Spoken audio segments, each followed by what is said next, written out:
Fala pessoal, bem-vindos a mais um episódio do Pode Crescer, onde você alimenta a sua mente e impulsiona o seu futuro. Se você ainda não me conhece, eu sou o Vitor Arantes, o seu host, em parceria com a Vox2U, a maior escola de oratória da América Latina. Hoje eu tenho a honra de receber uma grande convidada, que eu particularmente sou fã dela, e sem dúvida vai ser um episódio incrível hoje. Ela que é uma grande serva de Deus, é mãe, advogada criminalista, doutora Maria Odila, bem-vinda. Obrigado. Quero agradecer primeiramente pelo convite, dizer que me sinto muito feliz de estar aqui e é mais um projeto de Deus para a minha vida, né? Esse encontro, porque eu acredito que os encontros que acontecem na minha vida, eles são dirigidos pelo céu. Tenho certeza que tudo que está acontecendo hoje, primeiro já teve lá no céu um feedback dizendo: nós vamos gravar um podcast. Que Deus Hum, abençoe. Muito bom, e sem dúvida vamos falar muitas coisas boas aqui e vamos ajudar muitas pessoas que vão estar nos assistindo, porque a ideia é a gente trazer insights, trazer histórias que possam motivar, que possam inspirar as pessoas que estão nos assistindo. Para quem não lhe conhece, vamos começar lá de trás da sua história. Da onde a senhora é? Qual a sua origem? Conta para nós. Bom, eu sou a doutora Maria Odila, missionária, advogada criminalista. Sou casada com o Dilmar Dornelles. Sou a mãe da Samara, a avó do Luiz e do Levi, a sogra do Cleiton. Sou assembleiana, congrego na Assembleia de Deus de Porto Xavier. eh, Faço a obra do Senhor hoje em todo o país e fora dele, pregando, testemunhando e contando o que Jesus fez na minha vida. Sou a filha mais velha de 8 irmãos. Veio de uma origem muito pobre. Meu pai era analfabeto. Fui criada até os 8 anos nos fundos das fazendas. Eu não sei direito como que a gente chama, em alguns lugares é diferente, mas a gente chamava de agregado lá no interior. Tinha uma casinha a pau a pique no fundo da fazenda e a gente vivia lá e meu pai cuidava do gado, cuidava do campo. Sou a única pessoa da minha família com uma formação superior e fui alcançada por Jesus dentro de uma penitenciária. E sou uma mulher hoje que sou agraciada pelo céu. Tudo que eu faço, tudo que eu vivo é em recompensa, em prol do reino dos céus, pelo que o céu fez na minha vida. Essa é a Maria Odila. Muito bom, muito legal. Então você é natural de Fontoura Xavier, Não, né? Porto Xavier. Porto Eu Xavier. sou natural de Porto Xavier e vivi naquele interior lá até os 8 anos. Aos 8 anos eu me mudei para Cerro Largo, que é Tá. perto, próximo, 60 quilômetros. E toda a minha vida, até os 45 anos, dos 8 aos 45, eu vivi em Cerro Em Largo. Cerro Largo. Aos 45 anos, eu conheci o meu esposo, conheci ele na capital, mas ele era natural de Porto Xavier Aham. e estava trabalhando em Porto Alegre. Aí a gente acabou, então, casando e eu fui morar em Porto Xavier. Desde 2018, eu sou cidadã porto-xavierense. Que legal. E como é que foi esse período na tua infância? Você disse que eram 8 irmãos. Eu sou a mais velha.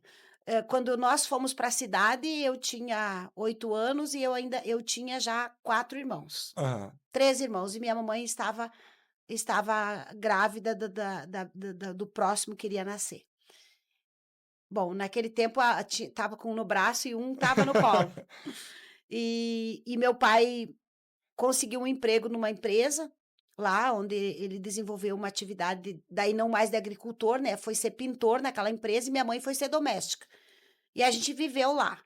Eu me casei jovem, eu tinha 16 anos, 17 anos a minha filha Nossa. nasceu, a Samara, só tenho a Samara, e com 16 anos, 17 anos, eu comecei a viajar para o Paraguai, junto com o pai dela. E a gente viajava de ônibus, trazia muamba, vendia muamba, e por muitos anos foram assim. No ano de 94, eu voltei a estudar. Eu tinha abandonado os estudos, eu estava com 25 anos, voltei a estudar. Terminei o segundo grau. No ano de 2002, eu entrei na faculdade de Direito, que eu sonhava, eu queria mudar de vida, na verdade, eu tinha um sonho de Claro. mudar de vida. E por que escolheu o direito? Tinha algo pessoal nisso? Porque eu sou amante da leitura.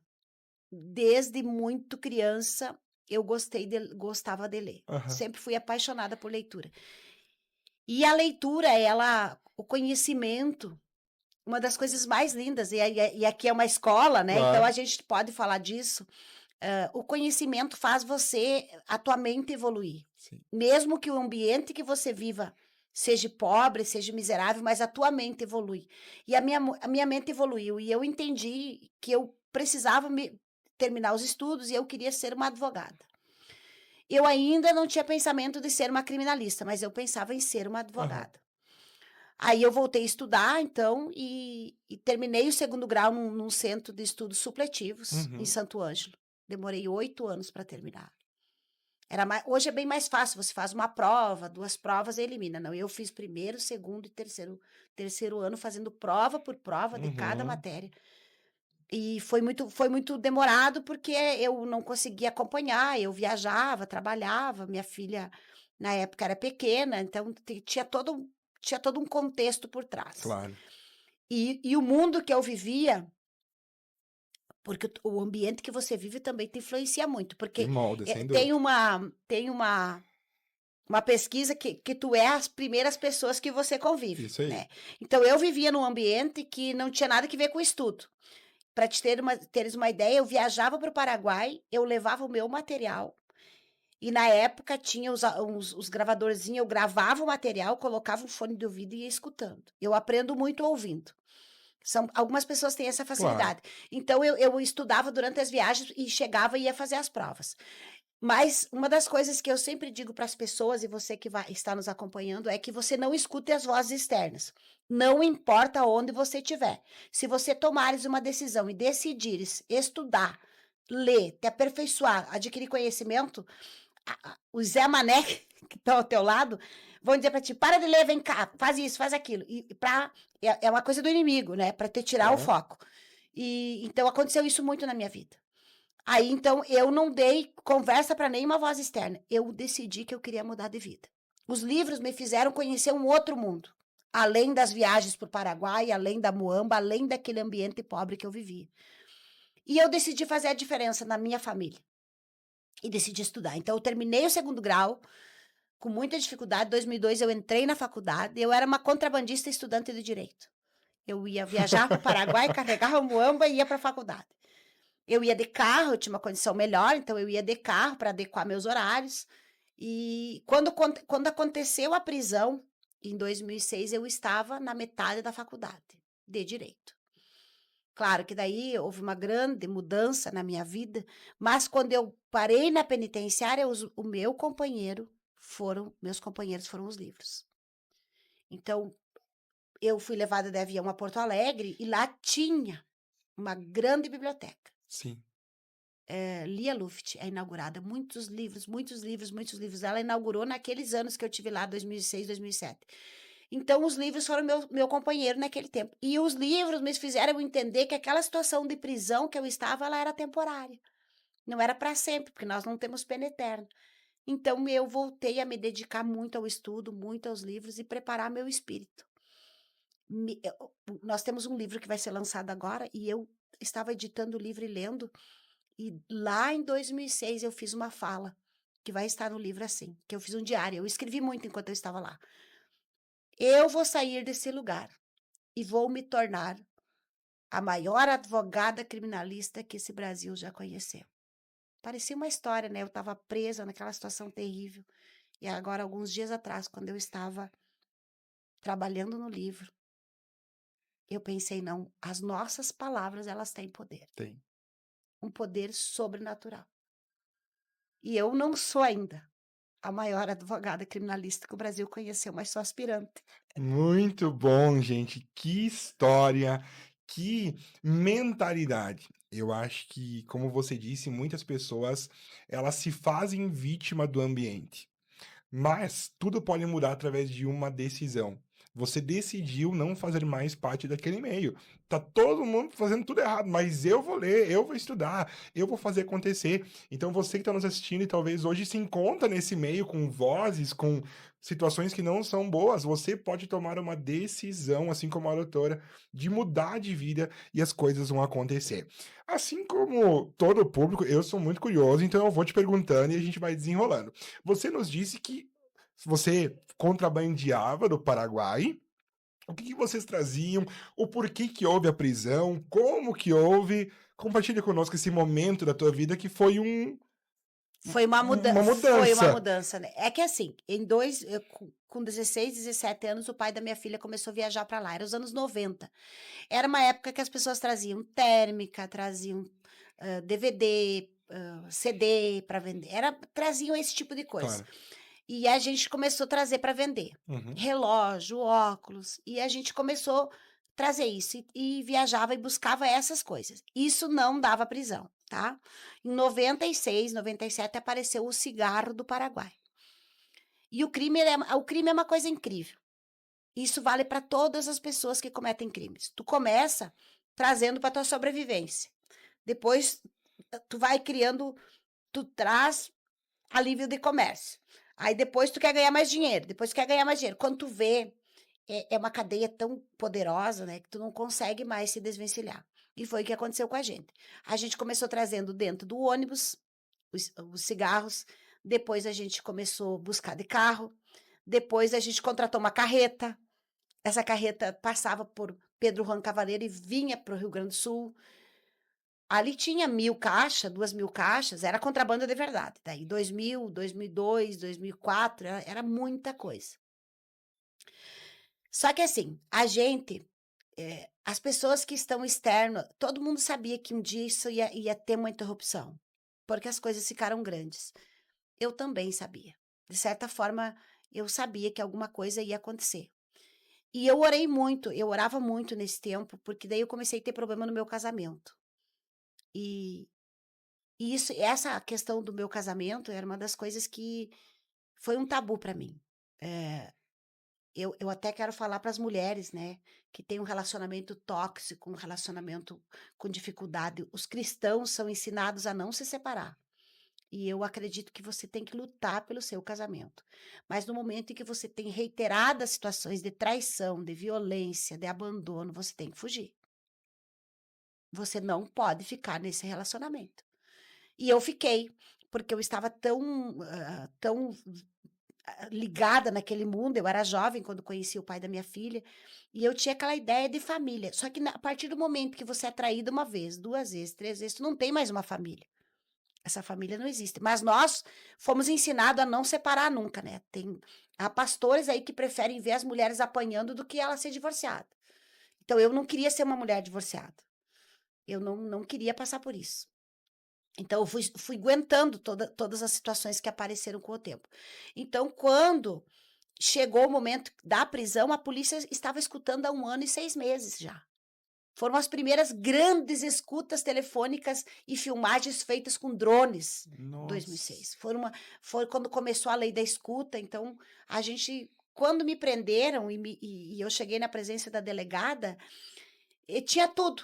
Tudo, tudo, tudo, tudo, tudo. Eles conheciam minha vida, a vida da minha filha, a vida do pai dela, a outra família que ele tinha, tudo isso. Tudo, tudo, tudo, tudo. E a polícia tem um jeito muito curioso de tirar de você uma confissão. Então eles te colocam os dramas da tua vida, né. Eu fiquei sabendo mesmo da gravidade do relacionamento, de como era a vida do pai da minha filha com a Através da família que ele polícia. tinha, através da polícia. Eu sabia que tinha, mas eu não imaginei que era uma coisa tão terrível. E a delegada fez questão de trazer isso.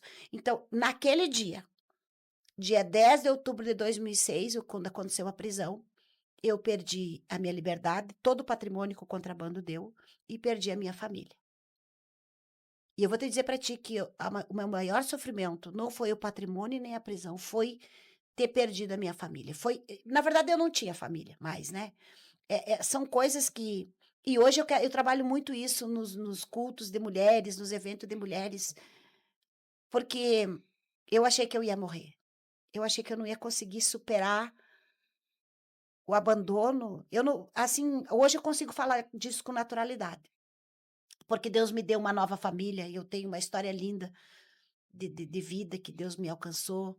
A minha família está reconstruída.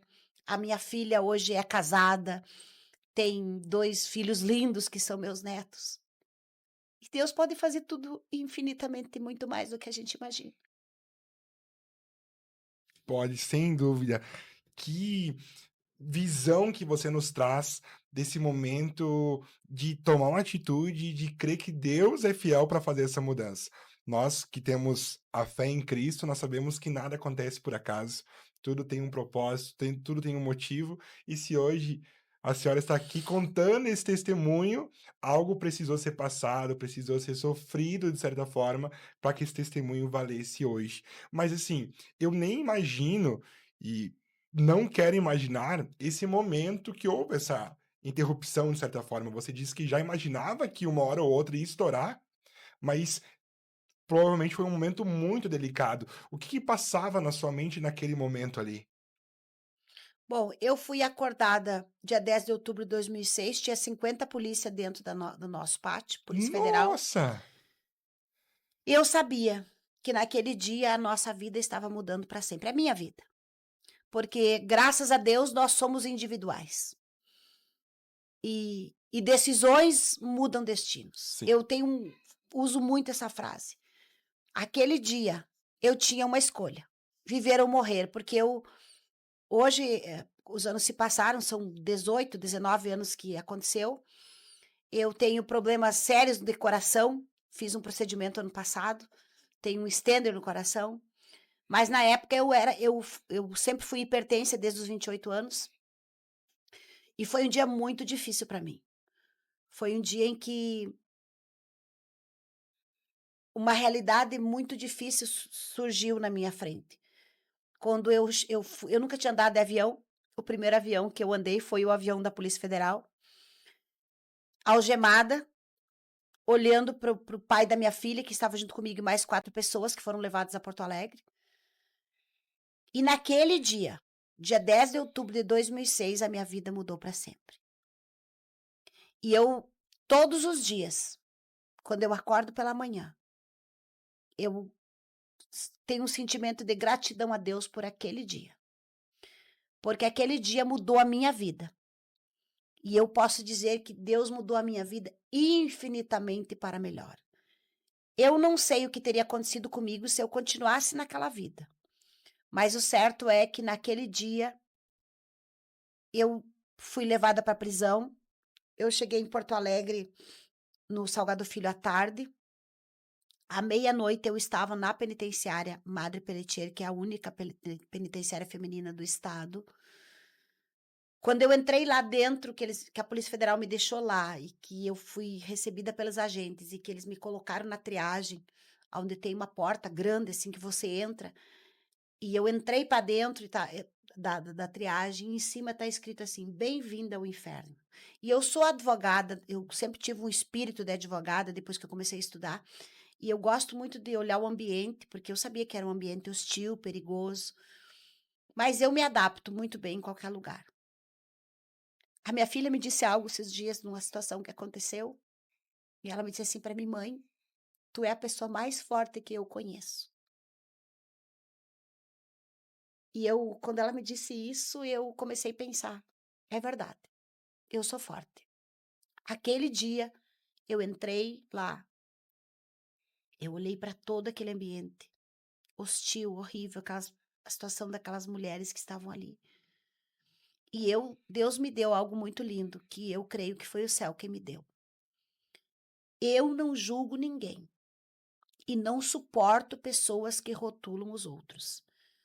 Quem me conhece sabe disso. Eu não suporto injustiça. E por isso que quando você vê a Maria Odila lá no júri brigando e gritando e chorando, é porque quando eu sei que aquela pessoa que está ali, ela está prestes a ser condenada a 20, 30 anos de prisão. Então, se ela não é inocente, eu quero que para ela seja usado todos os direitos que a Constituição tem, porque é um ser humano que a gente tem ali. Então, quando eu cheguei naquele ambiente hostil da prisão, eu olhei para tudo aquilo. E eu já tinha ouvido falar de Jesus. E Jesus é lindo, porque quando você ouve falar dele, ouvir falar dele, conhecer ele, tem muita diferença. E eu tinha ouvido falar de Jesus já, tinha tido algumas experiências, e eu entrei lá e disse: Senhor, eu me lembro como se fosse hoje. Eu me sentei numa cama de cimento sem colchão. Eu tinha levado alguns livros e a minha Bíblia, que hoje ela está restaurada, está lá na minha sala. E eu abracei assim e disse: Senhor, se tu tens um plano com a minha vida, me ajuda eu superar e passar por esse momento. Eu nunca usei droga, nunca lidei com droga, nunca conheci droga. E foi a primeira vez que eu vi alguém fumar um cigarro de maconha. A maconha desceu por um canudinho assim, como é que eu vou te explicar? Tem aquela massinha que é vendido no mercado, que tu bota água quente, sabe? Eu não me lembro o nome dela agora. Que instantânea? É, Miojo? miojo. Daí, aquela copinho. Eles colocaram uma fita, uma linha de crochê em cada ponta, e daí botaram R$ 5. Isso no primeiro dia que eu cheguei, na noite. E foi subindo, e daí desceu a maconha. Maconha com crack misturado. Eu não me lembro o nome como é que era. Aí a menina fumou aquele negócio horrível, cheirava querosene, gasolina. E eu ali sentada, aquela fumaça, né, chegando assim. Aí eu olhei, disse para Jesus assim: Senhor, se tu me permitir que eu sobreviva a tudo isso, eu vou testemunhar e vou contar.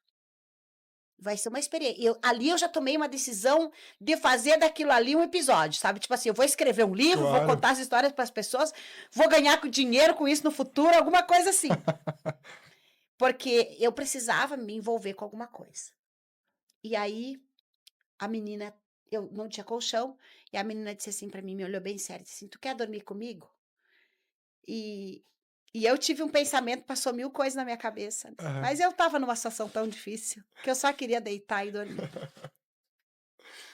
E eu dormi, e eu acordei 7 horas da manhã.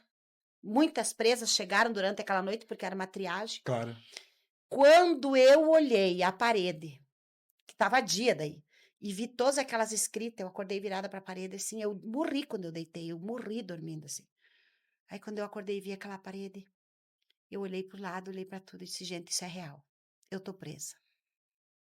Só foi cair a ficha no outro dia. Sim. Aí eu tinha que fazer um plano de sobrevivência. Nossa, que missão! Aí eu comecei a pensar nos livros que eu tinha lido em gente com dificuldade para criar um plano de sobrevivência. Bom, eu não tenho problema com as pessoas. A minha maior dificuldade, assim, naquele primeiro momento, foram o lugar, o ambiente, né? Claro. Assim. Mas aí eu já fui conversando com as pessoas, já me identifiquei. Bom, eu tinha passado na televisão, então todo mundo sabia quem eu era. Essa era a parte boa. Aí eu fiquei 2 dias naquela triagem, era feriado, 12 de outubro. No dia 12 de outubro, à tarde, eles fizeram a minha identificação e me levaram para uma galeria. Galeria B2, eu nunca vou esquecer. Eu entrei lá, e daí me deram um colchão, eu entrei lá, veio a Cíntia, uma menina. Eu tenho ela no meu coração porque Deus enviou a Cíntia. A Cíntia era uma menina que tinha uma história muito triste, assim, ela me recebeu, me mostrou a galeria e perguntou assim para mim: tu quer morar com nós? Eu não, eu não sabia nada, né? Tive alguém que me recebeu e disse: vamos ver as circunstâncias, como é que funciona. Aí me explicaram, o pessoal estava no pátio, quando chegou todo mundo, tinha uma pessoa que mandava na galeria, ela estava mais velha, 4 anos e 7 meses lá. Eu conversei com ela, negociei, fiz algumas negociações. A minha comida todo mundo podia pegar, eu só não dividia meu material de higiene, meu chimarrão que não tinha chegado ainda, que eu carrego comigo onde eu vou, o resto podia deixar ali. E fiz um acordo, arrumei uma cama, então a minha cama era uma beliche, eu dormia em cima da pessoa que mandava na galeria. Eu nunca vou esquecer, ela fumava um cigarro de maconha com crack, de madrugada eu acordava assim meia, com aquela... A fumaça subindo. E era época de Natal, eu fiquei 94 dias em Porto Alegre. Os primeiros dias eu perdi muito peso. Eu cheguei a 44 quilos, recebi alimentação pelo soro, eu perdi assim. E nessas horas eu descobri uma coisa muito importante que às vezes as pessoas não valorizam. Tinha uma psicóloga no presídio, doutora Caroline. Eu nunca vou esquecer dela. 20 de novembro eu estava muito mal. Iam me levar para o hospital psiquiátrico, a minha pressão não regulava mais, não tinha que remédio que ajudasse. E eles me levaram para mim, aí eu até ela. E ela usou uma psicologia comigo tremenda, né? Ela colocou um espelho assim na minha frente, porque não tem espelho lá. Eu não sabia como é que estava o meu rosto, né, em todos Hum. aqueles dias. Aí ela colocou um espelho gigante assim. E eu percebi que eu estava muito magra. Eu tinha perdido, eu estava com 57 quilos, eu tinha perdido 12 quilos, em questão de 20, 30 dias. E ela botou o espelho na minha frente e disse assim para mim: olha, Odila, olha para essa mulher aqui. Essa é a Odila. Tu estava assim quando tu chegou aqui? E eu vou te dizer algo agora. Tu só existe algo que vai te tirar desse lugar. Um alvará do juiz, a não ser que tu fuja da penitenciária. Então tu precisa reagir, porque se você for para onde querem te levar, sim, lá você não vai suportar. E me fez duas perguntas. O que tu gosta de fazer? Aí eu expliquei para ela: olha, eu gosto de chimarrão e gosto de ler. Então eu vou conversar com a chefe de segurança e tu vai ir para a biblioteca. Uma vez na semana, toda quinta-feira à tarde, você vai para a biblioteca. Você vai pegar quantos livros você quiser. E você vai trazer para tua cela e toda quinta você vai lá, vai devolver e vai trocar por outros. Eu li 93 livros. Nossa. E caiu na minha mão um livro. O maior vendedor do mundo, Og Manzini. Eu indico para todas as pessoas, é um livro, é uma história linda. E eu li esse livro. Eu li 2 vezes ele. Fiz algumas anotações e trabalhei ele na minha mente, assim. E eu coloquei, isso aqui é temporário. E eu comecei a reagir. 22 de dezembro, véspera de Natal. Eu já tinha recebido a visita da minha filha. Foi muito difícil aquele dia. E 22 de dezembro, eu estava numa situação muito difícil, todos os habeas corpus tinham sido negados. E eu tinha ido para audiência, eu não tinha conseguido a liberdade. E o meu crime não era nem hediondo, né? Todo mundo respondeu os crimes assim em liberdade. Mas eu acredito que foi Deus que não permitiu que eu saísse em liberdade, para ter a minha história. E aí, 22 de dezembro, eu nunca vou esquecer, eu acordei pela madrugada, eu estava muito mal, tinha sido negado um habeas corpus. Todo mundo estava dormindo, era cedo, eu levantava cedo para fazer yoga. Eu levantei, coloquei um colchão que eu usava para fazer yoga e me sentei e me veio um choro. Eu chorei todas as lágrimas da minha vida naquele dia.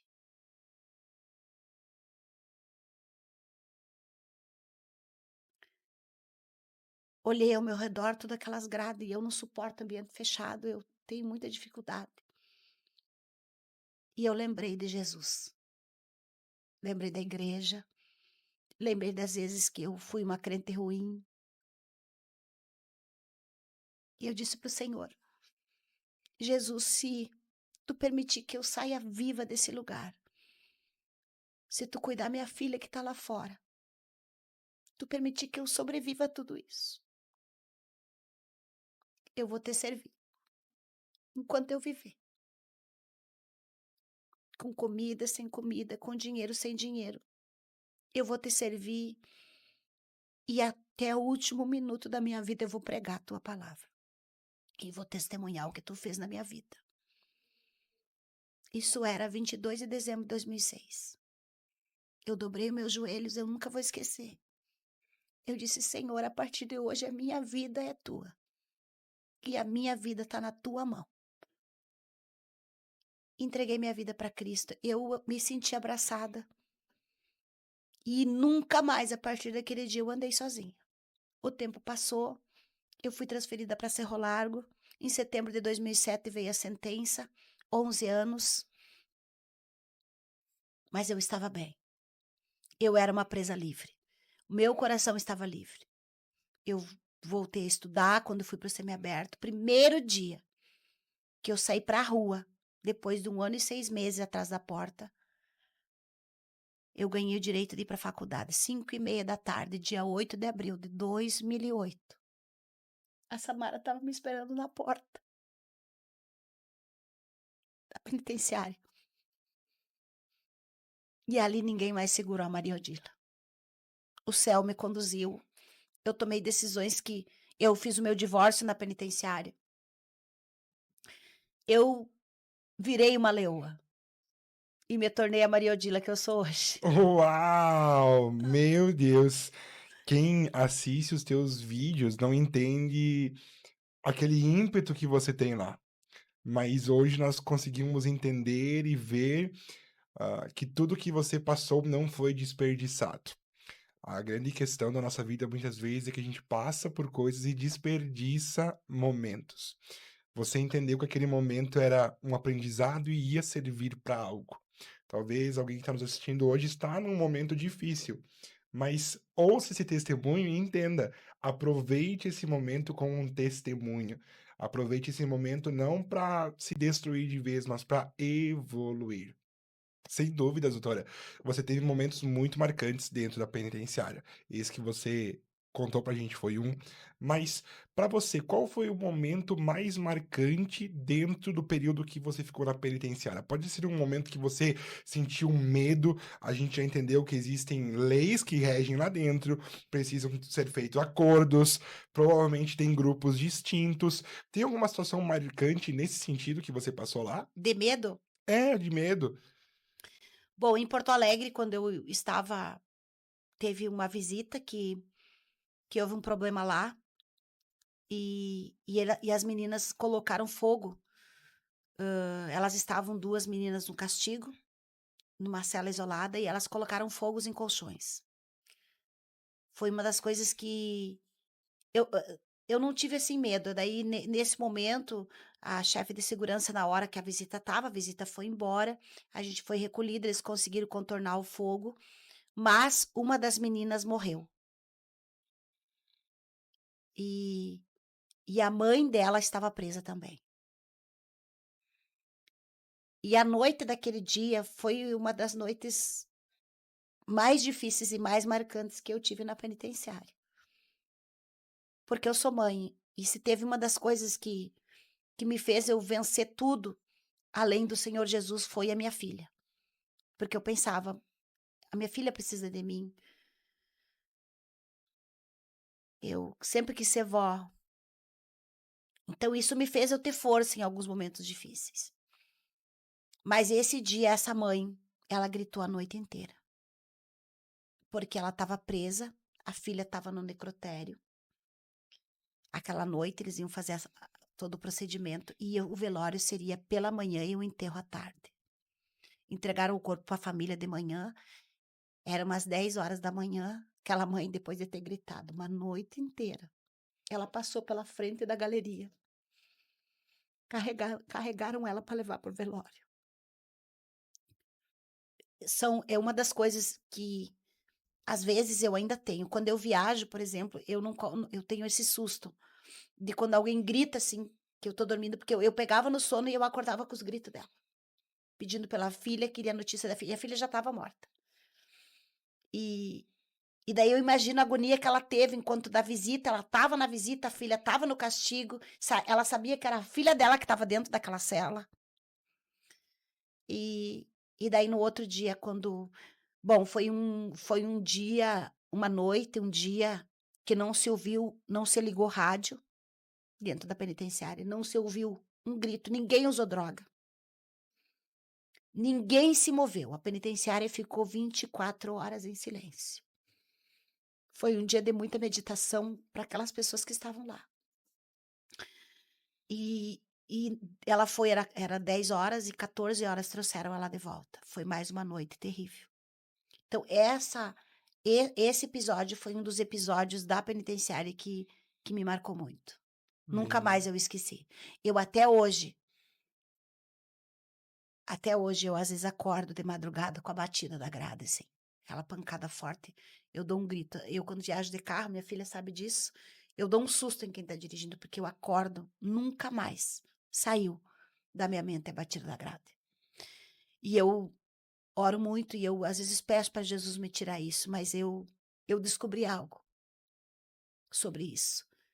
Em 2015 Deus falou comigo e eu mandei fazer, tirei a foto do presídio de Cerro Largo e tenho ela na minha sala.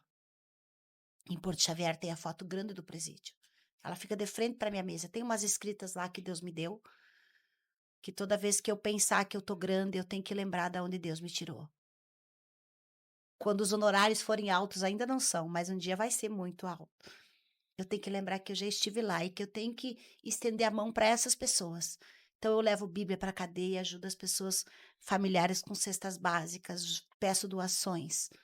Temos o projeto Bíblias no Cárcere, por isso, quando eu levanto pela manhã e eu sento na minha mesa, eu enxergo aquele quadro. E quando a arrogância, quando eu esquecer da onde eu vim, eu olho para lá e eu caio na realidade de que a gente é um ser humano. E que se a gente é grande é porque Deus deixou a gente grande. Se a gente tudo que a gente é porque Deus quer, porque se Deus quiser, ele abate a gente na hora, ele tira a vida, é ele que dá vida, é ele que tem o controle. Então eu, para não deixar com que a soberba, o orgulho, a vaidade entre no meu coração, e eu esqueça de olhar para os meus irmãos que estão lá, porque nós temos irmãos na penitenciária. Cometeram erros, erraram, podem ter todos os nomes, mas eles são seres humanos. Então, quando eu vejo o quadro e vejo o presídio, eu penso, eu preciso ser uma advogada humanizada. A fé, sem dúvida, teve um papel muito importante dessa tua transformação. Você disse que seguia princípios cristãos já antes desse episódio, na questão do divórcio, separação. Provavelmente a sua família já era cristã, não? Como é que. Na verdade, os familiares eram cristãos, mas tudo crente ruim. Porque dizer que é crente hoje é moda, né? As pessoas dizem que são crente. Mas o cristão e a Bíblia conta o primeiro momento em que os apóstolos foram chamados de cristãos porque eles se pareciam com Cristo. Então, ser cristão é se parecer com Cristo, é ter a conduta, né, segundo os princípios cristãos.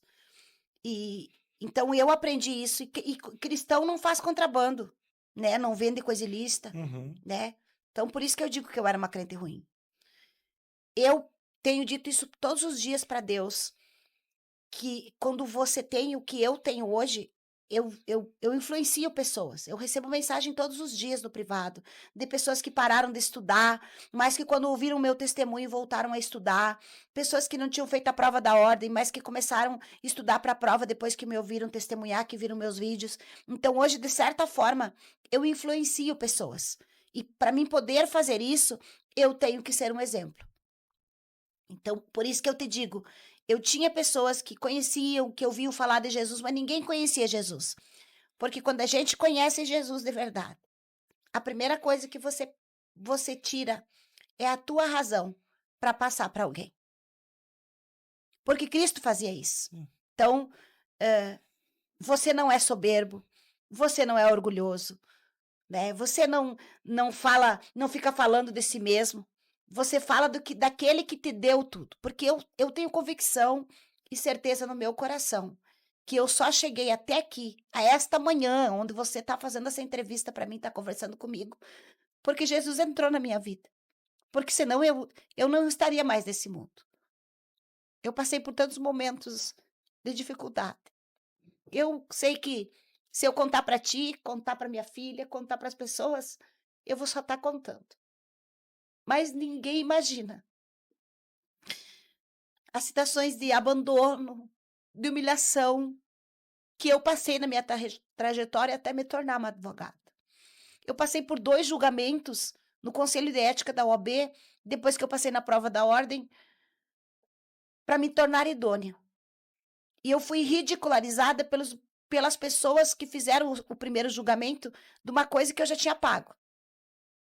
Eu sofro discriminação até hoje pelo meu passado. E eu escolhi tornar o meu passado público porque Deus fez infinitamente muito mais do que tinha e era antes, porque antes eu não era ninguém, porque quando tu não tem Jesus, quando tu não conhece a verdade, quando tu não vive os princípios do céu, tu pode ter todo o dinheiro desse mundo, tu é um miserável. Porque você só conhece a plenitude da felicidade, do amor, da generosidade, da bondade quando tu conhece Jesus. Então eu entendi isso, e por isso que quando você me vê trabalhando, quando você me vê brigando lá com o promotor sobre questões do meu cliente, é porque eu sei que o advogado criminalista, ele está sentado do lado do réu, e muitas vezes ele é confundido pelo jurado e pelo próprio pelo promotor, porque o promotor tenta dizer que a gente é bandido também, muitas vezes no júri. Então eu tô pronta sempre para brigar. Mas não é porque eu sou melhor do que os meus colegas, não. É porque eu conheci a misericórdia. E quando a gente conhece a palavra, conhece a misericórdia, a gente vai lembrar de uma palavra que Jesus deixou na Bíblia Sagrada, que ele vai dizer assim para nós. Um exemplo quando ele encontra os fariseus. Ele olha para os fariseus e ele diz: vocês, fariseus hipócritas, vocês são sepulcros cariados. Vocês são bonitos por fora, vocês são adornados, mas por dentro vocês são cheios de imundícia. Vocês dão o dízimo da hortelã e do cominho, mas vocês desprezam a bondade, a generosidade e o perdão. Fazei esta, não desprezando aquela. Então não adianta tu fazer tudo. E se tu despreza a bondade, o amor, a misericórdia, a humildade, para o céu tu não tem valor. Não sei se é que você me entende. Claro. Então, eu entendi esse princípio. Eu sei que, às vezes, muitas vezes, eu fiz um júri agora na capital, foi terrível, falaram mal da Bíblia, desprezaram a Bíblia, me humilharam por causa da minha fé. Mas eu tenho firme dentro de mim uma convicção de que nunca, porque tem uma frase no direito que diz: quando o direito e a justiça entrarem em conflito, você deve ficar com a justiça.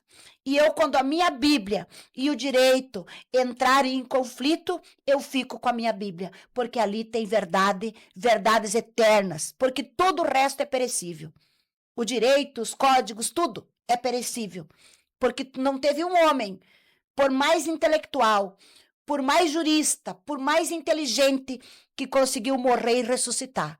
Mas Jesus Cristo, aquele que redigiu, ensinou os apóstolos a escreverem e contarem a história do cristianismo, ele sim foi enterrado, foi crucificado, enterrado e ressuscitou, e está no céu e vem buscar a igreja. Amém. Estaremos prontos à espera dele. Muito legal, muito importante termos essa visão da fé, termos essa visão porque tudo é uma coisa só. Muitas pessoas diferenciam muito, não, é o profissional e a pessoa que crê em Deus. Não, você é uma pessoa só. Você precisa trazer os teus princípios, seja qual for a área que você atua e trabalha. Nós recebemos aqui alguns episódios atrás a Juliana, ela também é advogada criminalista, e ela comentou que existe muito um preconceito que o advogado penal criminalista, ele só defende vagabundos. E ela nos trouxe que é um tabu que existe muito grande, que o advogado criminalista defende vagabundo, mas na verdade vocês defendem a lei para que seja aplicada da melhor forma possível para aquela pessoa ali. Para que se ela for inocente, ela seja inocentada, e se ela for culpada, ela venha ter uma aplicação correta da lei. Essa também é a sua visão sobre essa área do direito? Com certeza. Os advogados criminalistas, eles sofrem muito preconceito, né? A gente sabe disso. Só que assim, a gente não defende o crime que a pessoa praticou. Nós defendemos o direito que ela tem de ser defendido. E eu sempre digo isso no júri, que quem não precisou de um advogado criminalista? Me explica. Quanta gente boa vai para o banco dos réus? Você pode falar muita coisa. Você pode dizer que você nunca vai traficar, que você nunca vai estuprar, que você nunca vai roubar, mas você não pode dizer que você não vai matar. Por quê? Porque se você vê alguém abusando do seu filho, se você vê alguém maltratando sua esposa, se você vê um ato de injustiça contra um parente seu, teu pai, tua mãe, você vai reagir, né? Claro. E vai matar. Em legítima defesa, sua ou de terceiro, você pode matar. Com certeza, né? Então, é essa visão que as pessoas precisam ter. Só sabe o valor de um advogado criminalista é quando você precisa de um. Quando você tem alguém teu sentado no banco dos réus. Aí, meu filho, aí você quer que seja usado para ele todas as garantias, aí você vê a família chorar e dizer: "Meu filho não, ele não pode ser condenado há muitos anos, ele é inocente". Mas esses mesmo muitas vezes criticaram o trabalho do advogado criminalista. Porque hoje, por mais nós vivemos no tempo da rede social, né, que tudo é lindo. As pessoas são bonitas, todo mundo fica jovem. Todo mundo. Às vezes eu às vezes falo quando tô falando para as mulheres, né, as pessoas não se aceitam. Aí você vê uma pessoa, eu passo muito por isso. Eu marco com um cliente, vou fazer um atendimento em alguma cidade, eu vejo a fotografia, depois eu chego no local, eu não reconheço a pessoa. Eu eu, a Maria Odila, eu não uso nem filtro nas minhas fotos, tá? É uma coisa minha, pessoal, não tenho problema com ninguém. Deus do céu, não é uma crítica. Você olhar para o meu WhatsApp lá, minha foto que tá de perfil, você vai ver a Maria Odile e vai ver como eu sou de verdade. Aí eu chego assim, eu olho para a pessoa, gente, não é a pessoa. Nós vivemos numa geração que a gente não se aceita envelhecer, não se aceita envelhecer, e olha o privilégio que é você ficar velho. É sinal que você viveu, que você teve uma vida longa. Tu olha para as pessoas, elas estão horríveis, puxadas, tu não reconhece. É uma coisa terrível. Tudo é perfeito, é lindo, a harmonização, as pessoas perderam suas identidades. E eu falo muito sobre isso para as mulheres, porque o que que acontece? O senhor é um homem. Imagina, tu te apaixonou pela tua esposa. Aí daqui a pouco, porque os homens não são muito ligados, né? São mais as mulheres. Tu sabe que tudo aquilo que tá naquela mulher não é dela, ela tá puxando pra cá, tá puxando pra cá. Então, o legal é a gente ser de verdade. E nós vivemos, infelizmente, na era instagrável, as pessoas, as fotos são, nada é natural, Uhum. tá? Nada é de verdade. Então, eu procuro, eu, Maria Odila, tá? Eu falo de mim, é uma coisa minha, pessoal. Eu sou a Maria Odila. E você falou uma coisa muito interessante antes, a advogada e o cristão. Eu tenho uma rede só, advogada missionária Maria Odila. E lá às vezes as pessoas me, uma coisa muito interessante que acontece, teve um menino um dia desses, uma empresa aí, 4.500 seguidores. Me mandou assim, eu achei muito linda a sua rede, achei o seu conteúdo maravilhoso, eu queria te fazer uma venda de seguidores reais. Aí eu escutei aquele áudio, assim, fui lá, olhei o perfil, 4.000 e poucos seguidores, mandei um áudio para ele, falei, cara, tu tem 4.500 seguidores, quer me mandar, quer me vender, quer me vender seguidores reais? Eu disse, eu tenho 70 e todos eles são verdadeiros e não tem nenhum comprado. Eu disse, tu tem que, eu vou te dar uma ideia assim, ó, eu acho que você tem que, e daí expliquei para ele o que, que eu achava que ele tinha que fazer com a empresa dele para ele crescer. Porque, tipo assim, as pessoas não têm vida, não têm experiência nenhuma e querem vender coisas, tá? Hoje tu encontra um monte de gente sendo, como é que é o nome da profissão nova que tem não, além do coach, influencer, tá? Eu não sou influencer, eu sou a Maria Odila, eu divulgo meu trabalho e eu sou de verdade. Eu penso que a gente precisa ser de verdade. Aí você vê as pessoas e daí nós temos uma geração doente. Uma geração que não há. Porque o que que acontece? Eu vejo o teu Instagram bonito, né? Lindo, usando só coisa de primeira, só roupa de marca. Aí eu sou pobre, eu não tenho condição de comprar. Aí eu fico infeliz.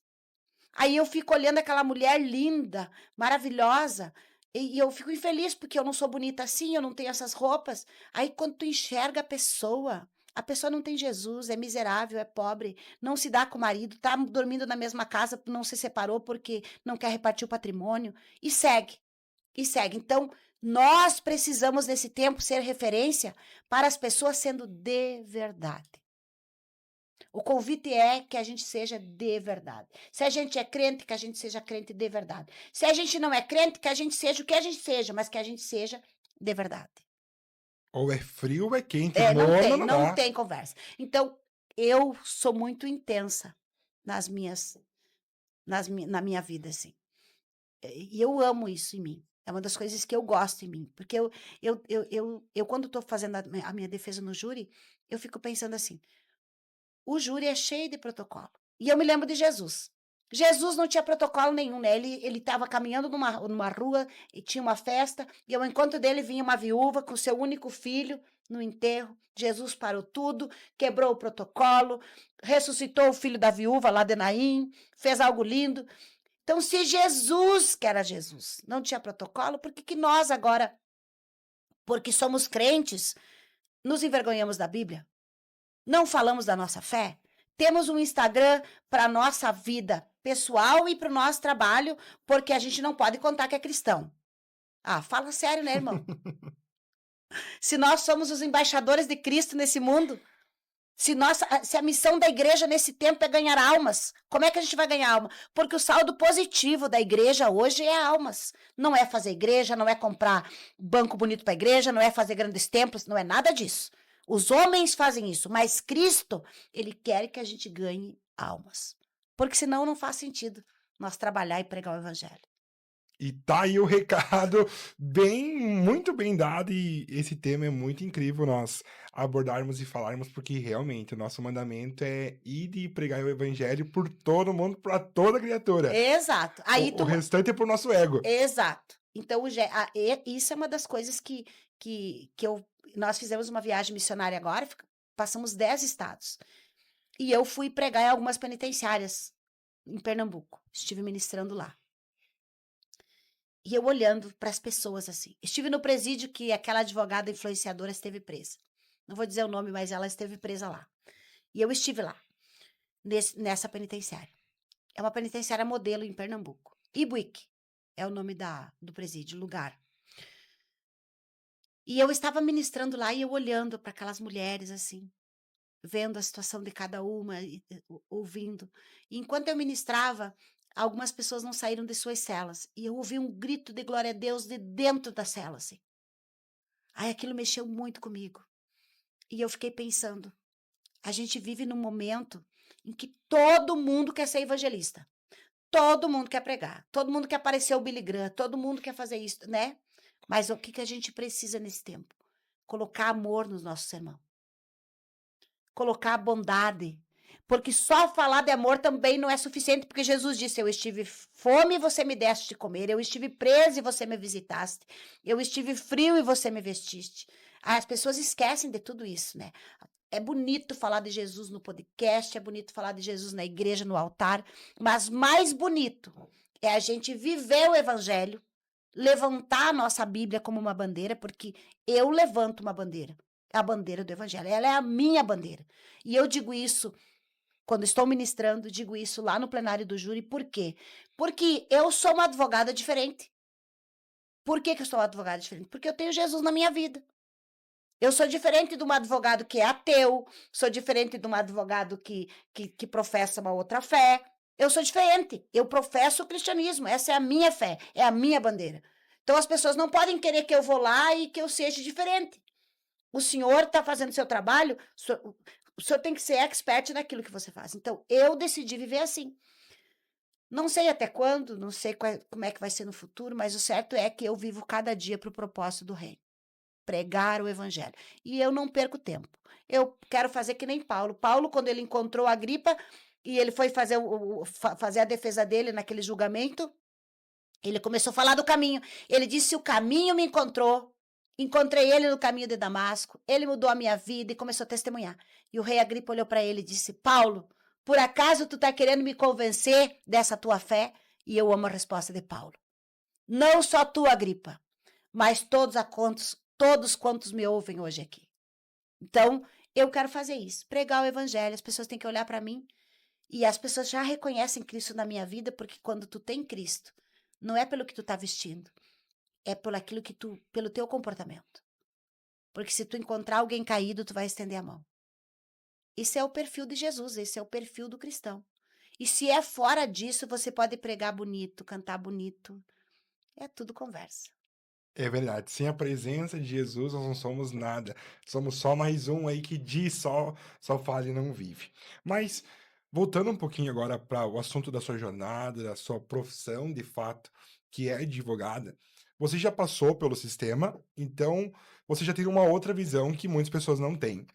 Na tua opinião, a justiça hoje ela de fato ressocializa essas pessoas que saem da penitenciária?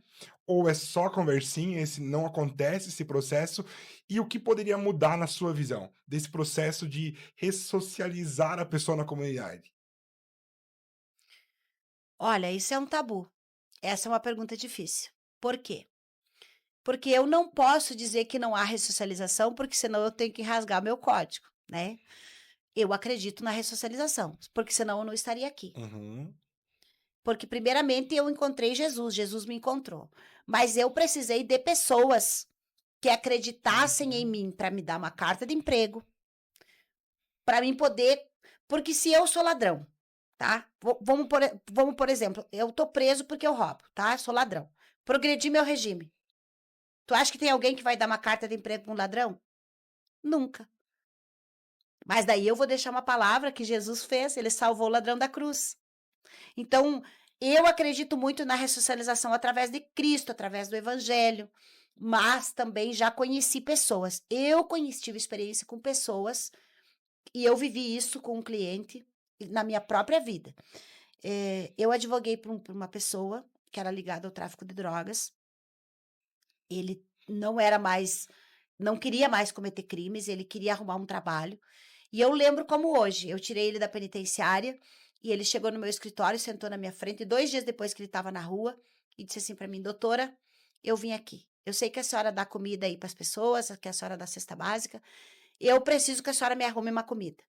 Porque se eu não arrumar comida hoje, amanhã eu vou ter que vender droga de novo". Bem assim. E eu olhei para ele e falei: "Sério?". Aí lembrei, porque falar de Cristo, porque às vezes tu prega Cristo dando comida para alguém.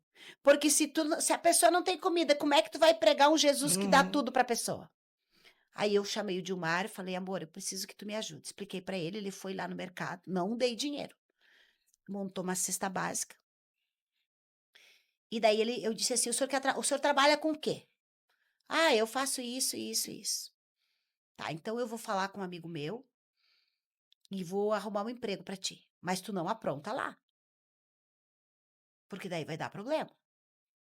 Meu amigo, não é fácil? Tá bom. O que que eu fiz? Falei com meu amigo, disse assim: "Ó, se você quiser", meu amigo é cristão também, "se você quiser dar emprego para essa pessoa, dá uma oportunidade para ele". Meu amigo precisava de gente para trabalhar, não estava conseguindo. Daqui a pouco ele vai ser um bom funcionário. E se ele não prestar, tu manda ele embora. Fizemos um acordo. Daí eu conversei com o meu cliente. 5 dias depois ele estava trabalhando. Ele acho que ficou 2 anos com meu amigo e hoje ele trabalha numa empresa, uma construtora, ajudando a fazer casa, tem carteira assinada e está trabalhando. Então, a primeira coisa que o Estado deveria fazer é fazer convênios com empresas, eu acho. Ó, tu vai sair para o semiaberto, tu vai trabalhar naquela empresa, porque às vezes, claro, ele precisa de uma carta de emprego, no primeiro momento, então que as pessoas fizessem convênio com uma empresa, ó, essa empresa vai dar carta de emprego, essas pessoas vão trabalhar, vão ter um salário digno. Eu acho que tem que começar uma coisa assim, Claro, porque tu não consegue se ressocializar se tu não tem comida. claro. Tu precisa ter o básico. E o presídio, a prisão, ela te tira tudo. Eu sei porque ela te tira teus amigos, ela te tira as boas convivências. Ninguém quer papo contigo. Hoje, muitos anos depois, e por isso que eu tornei minha história pública, eu tive dificuldade no júri com o advogado que me chamou de bandida na assistência de acusação. Disse que eu tinha que estar lá na 285, que é onde tem o presídio de São Luís Gonzaga, no júri. Porque as pessoas, e infelizmente, o estigma do cárcere, ela não sai de você. Só tem, eu acredito que só o sangue de Jesus. As pessoas ainda enxergam o estigma do cárcere em mim, mas eu não tenho nada a ver com aquela Maria Odila do passado. Eu encontro muita gente que às vezes olha para mim e diz, quer falar do passado. Eu só falo do passado no púlpito para contar o que Jesus fez num lugar como esse. Porque eu não me envergonho do meu passado porque ele me trouxe até aqui. Mas o meu passado não tem glória nenhuma. Uhum. Não tem coisa boa nenhuma. Não importa o que foi feito, como que era. Aquilo lá tudo era ilícito, era tudo errado. Era uma vida de mentira. Mas eu acredito, assim, que seria uma das coisas era você fazer parcerias com empresas que colocassem as pessoas trabalhar. Porque o que dignifica um homem? O Trabalho. trabalho, o trabalho. Seja eu quando saí da penitenciária, a minha filha aprendeu a fazer bombom, e ela me ensinou, e eu comecei a fazer bombom e vender. Eu vendia no ônibus indo para a faculdade, eu fui fazer faxina na casa das pessoas, e por que eu acho que o trabalho dignifica o homem? Eu ganhava, não lembro agora o valor da faxina, mas era uma coisa maravilhosa quando eu recebia aquele dinheiro era meu, tu entendes? Então, eu acho que para ressocializar teria que ver algo nesse sentido, as pessoas precisam ter oportunidade de trabalhar. Muito, muito boa ideia e fica a dica aí para o poder público tomar uma posição também, porque muitas empresas podem se reunir, fazer algum projeto e sem dúvida vai ser algo muito interessante. Na tua jornada defendendo as pessoas, você já encontrou alguém com uma situação parecida com a tua para defender?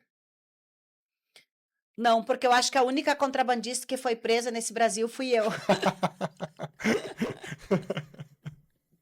Que fiquei presa, que não tive direito à liberdade, que fecharam, que jogaram a chave da penitenciária fora porque fazia parte do propósito do reino. Eu acho que foi Jesus que disse: ó, vocês prendam essa mulher e deixem ela lá até que eu me encontre com ela e que ela possa mudar de vida. Não, no contrabando não encontrei ninguém.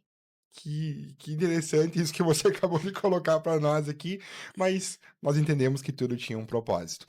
Bom, se você pudesse dar um conselho para alguém que está passando pela situação que você já passou e venceu através de Jesus, qual conselho você daria para essas pessoas? Bom, eu faço isso todas as vezes que um novo cliente chega na minha vida. A coisa mais linda na minha profissão hoje e no meu trabalho como missionária e como advogada criminalista, e eu me emociono muito quando eu chego e vejo alguém que está preso ali desesperado, precisando de uma fala, precisando de uma ajuda, que quer sair da prisão a qualquer custo, e eu consigo chegar no parlatório e olhar para aquela pessoa e dizer para ela: eu sei o que você está sentindo, porque eu já estive aí. Isso Isso não tem preço. E eu às vezes brinco, né, que os juízes tinham que ficar presos uns dias, os promotores e cada advogado, porque daí pelo menos eles iam saber o que aquele ser humano está sentindo. E então eu consigo olhar para a pessoa e dizer: eu sei o que você está sentindo, eu sei como exatamente o que você sente, e você pode ter certeza que a gente vai trabalhar, vamos dar o nosso melhor. Leva uma Bíblia junto e pergunta assim para ele: tem mais gente contigo na cela? Ah, tem os quantos lá? Então leva mais umas duas e dá para alguém lá. É o meu jeito de plantar Bíblia. Eu planto Bíblia na penitenciária. Porque eu sei que na madrugada, quando todo mundo está dormindo, eu já passei por isso. Já fiz isso. De madrugada, quando estava todo mundo dormindo, eu pegava a Bíblia e começava a ler. E a Bíblia tem palavras de vida eterna. Então, esse é o conselho que eu digo para as pessoas: ó, você vai sair daqui, o teu tempo vai passar, você está condenado, você vai cumprir tua pena, você não está morto, você tem uma oportunidade. E assim eu vou falando de Jesus. Então, para todas as pessoas, se eu tenho que dar um conselho para quem está lá preso, sem esperança, é de que a primeira coisa você entregue tua vida para Jesus. E depois que você tenha paciência, porque depende. Eu sempre me fiz uma pergunta. Eu sabia que eu estava ali por um tempo.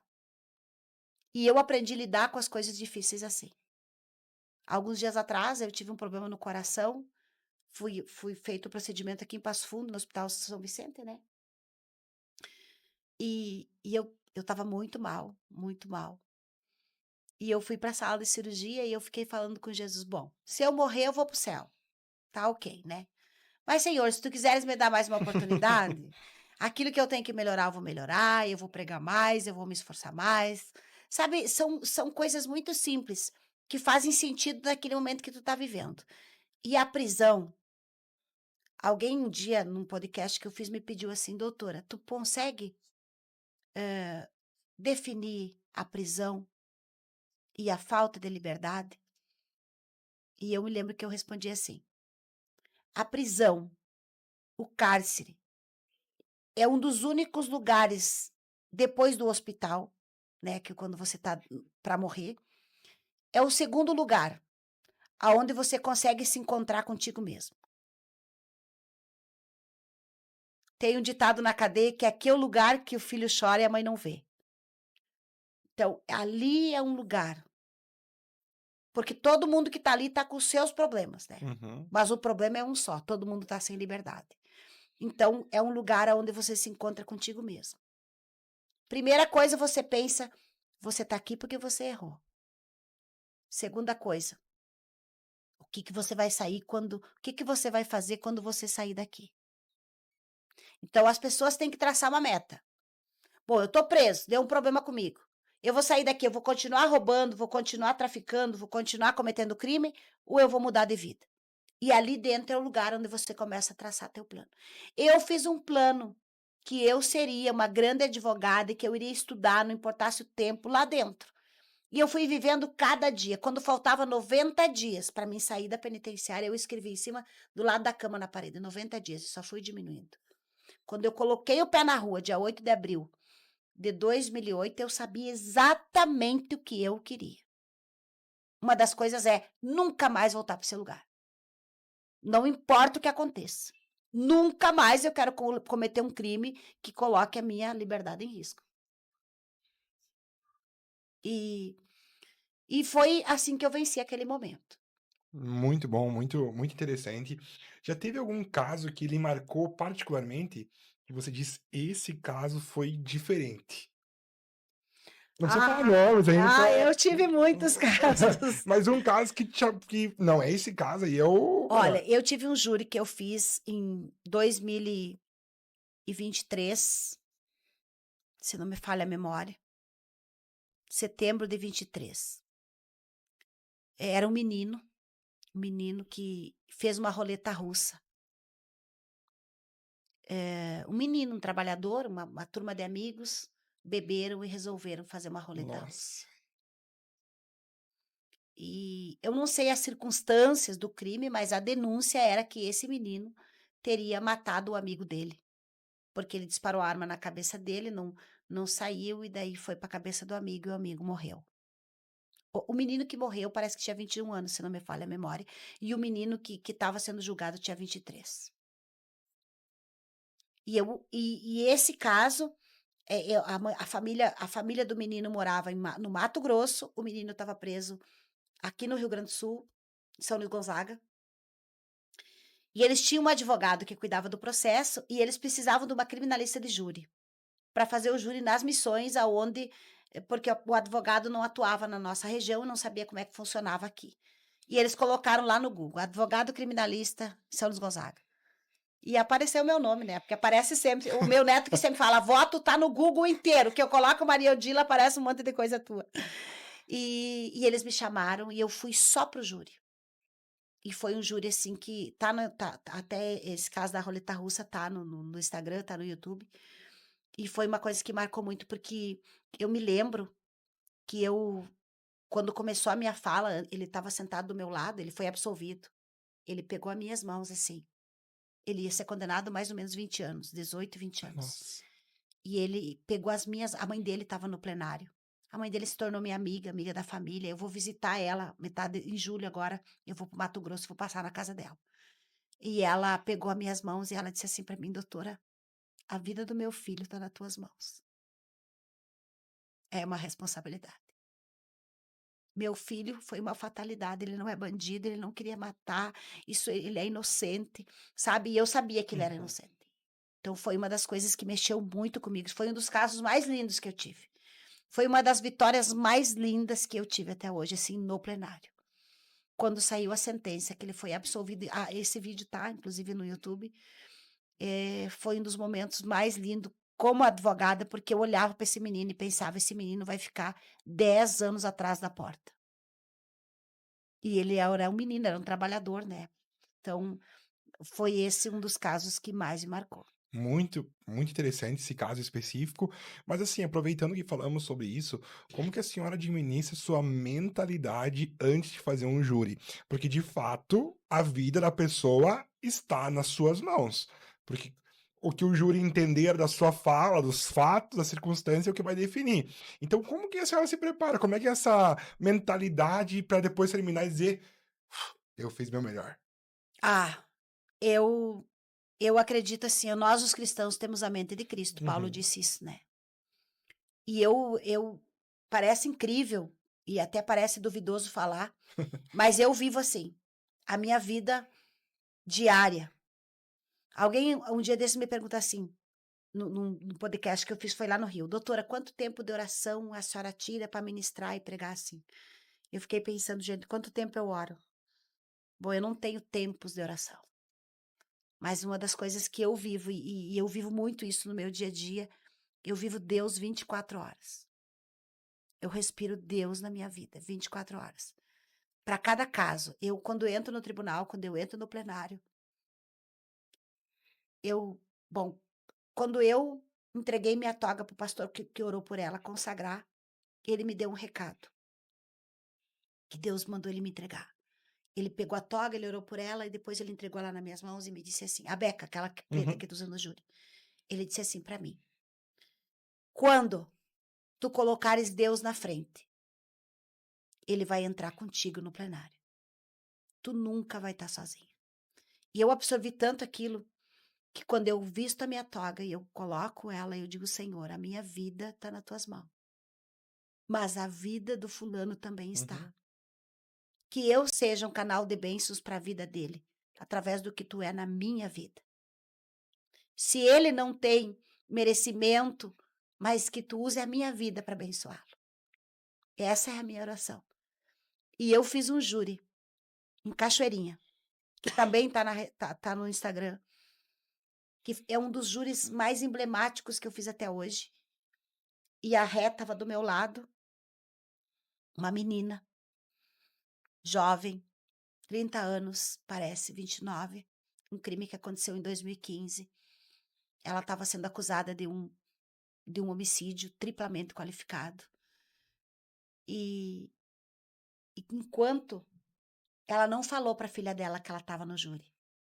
E a filha dela tinha 9 anos. E eu perguntei para o juiz, doutor, se ela for condenada, ela vai ser conduzida, vai para o presídio? O juiz me disse sim. Ela vai direto. Nossa. E enquanto o júri estava acontecendo, o júri foi até 1h. Enquanto o júri estava acontecendo, a filha fez uma chamada de vídeo para ela e disse, mãe, eu tô te esperando para te fazer os temas comigo. Nossa. Foi um júri muito difícil. Aquilo mexeu muito comigo. Ela tinha a idade do meu neto. E eu fico imaginando o Luiz sem a mãe dele. E não fomos bem na primeira fala, tinha 2 réus. E na segunda fala, quando chegou o meu momento, faltavam 5 minutos para o outro advogado terminar a fala dele. Eu fui para o banheiro. E eu me lembro assim que eu fiz uma oração e disse, Senhor, a vida dessa menina está nas minhas mãos. Mas agora eu vou tirar das minhas mãos e vou colocar nas tuas mãos. E se por algum merecimento dela, de um familiar, dessa criança, tu quiseres abençoá-la, de absolver, porque não tinha provas nenhuma contra ela. E o Senhor sabe se ela é inocente, se ela não é inocente. Eu quero te pedir que o Senhor dê uma oportunidade para ela, mas principalmente para a filhinha dela. Eu vim, foi um dos júris mais lindos que eu fiz. Mais obrigado. E Deus me deu uma graça tão grande. Era 1h eu comecei a sustentar. Eu cheguei e dei boa tarde. E eu não me dei conta que já era 1h, frio. Eu estava lá desde as 9h, eu estava exausta. Depois eu ia para o Rio. E eu fiz aquela oração e eu voltei. Eu tive a sensação nítida que quando eu entrei na tribuna, assim, que eu comecei a falar, eu era uma gigante. Ela foi absolvida. Uau. Então, não existe para mim, todos os júris é o primeiro. Mas eu entro em estado de júri. Eu não estudo 2 júris juntos. Nunca. Nunca.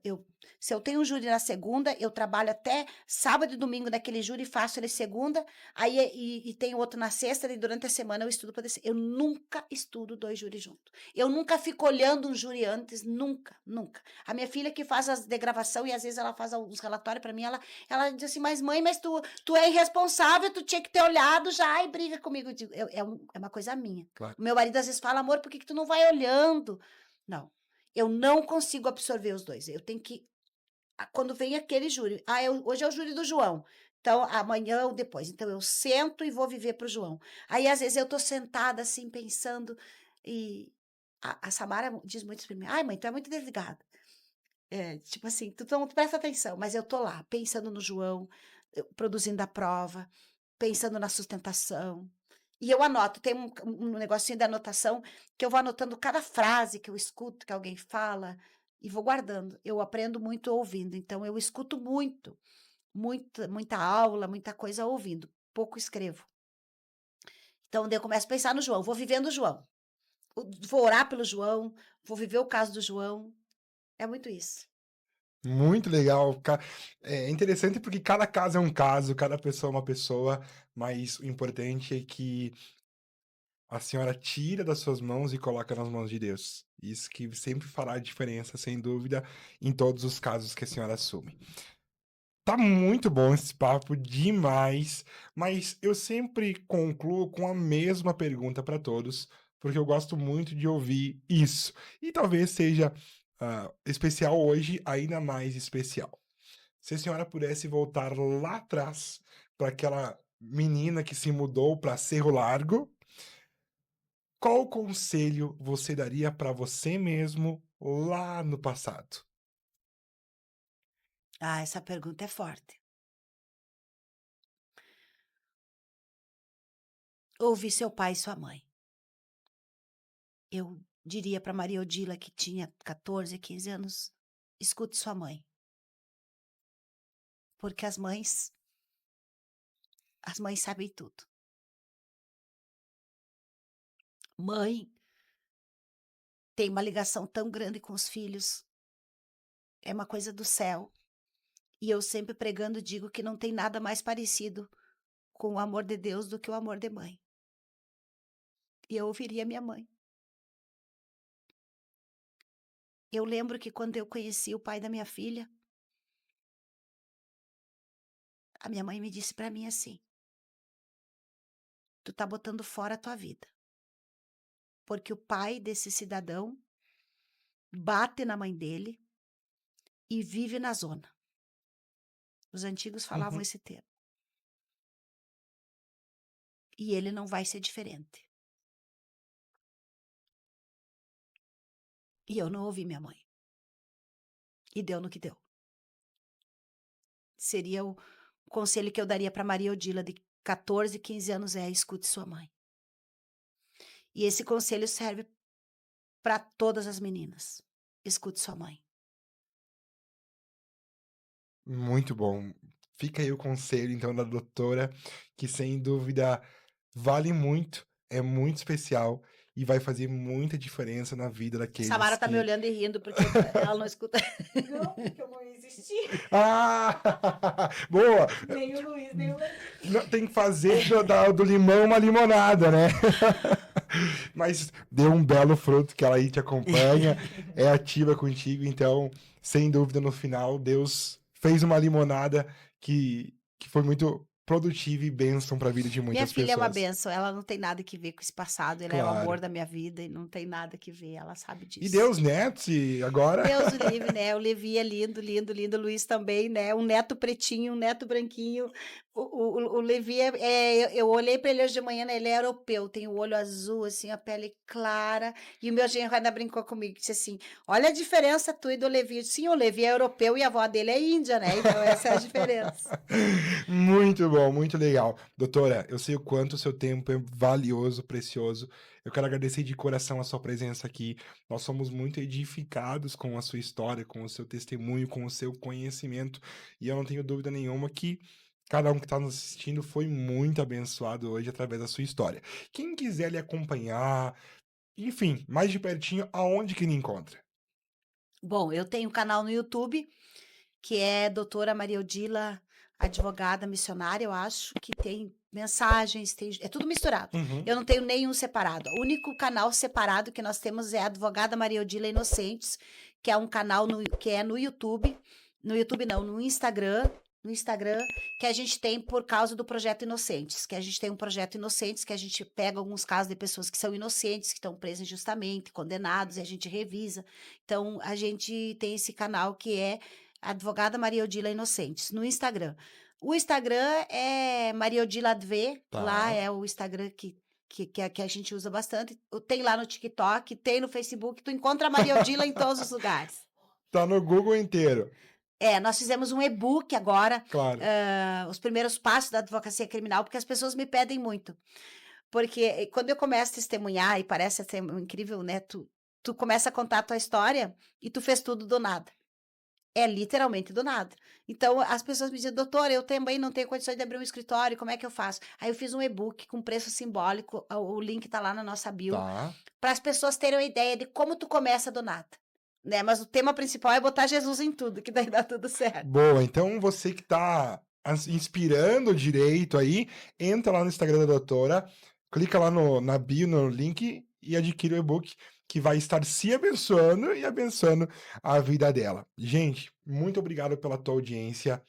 Um beijo no teu coração. Não se esquece de se inscrever aqui no nosso canal, aonde você vai ficar sempre ligado nos nossos novos episódios toda segunda e toda quinta-feira às 20 horas. E não se esquece também de nos seguir lá no Instagram, @PodeCrescerPodcast. Nós sempre trazemos pessoas de peso para inspirar e para motivar ainda mais você. Um beijo no teu coração. Até mais. Doutora, quer se despedir? Bom, eu quero agradecer a vocês pelo convite e dizer que foi uma alegria estar aqui. Estou muito feliz de poder contar e testemunhar e edificar a vida das pessoas. Dizer para você que está nos ouvindo que não desista dos seus sonhos, não desista dos seus objetivos, que quando você se sentir só, olhe para o céu, que é uma janela aberta no céu para te acolher, para te abençoar, a tua casa, a tua família. Não desista nunca dos seus sonhos. E uma decisão pode mudar o seu destino. Que Deus abençoe a todos, em nome de Jesus. Amém. Deus abençoe e até o nosso próximo episódio. Oi.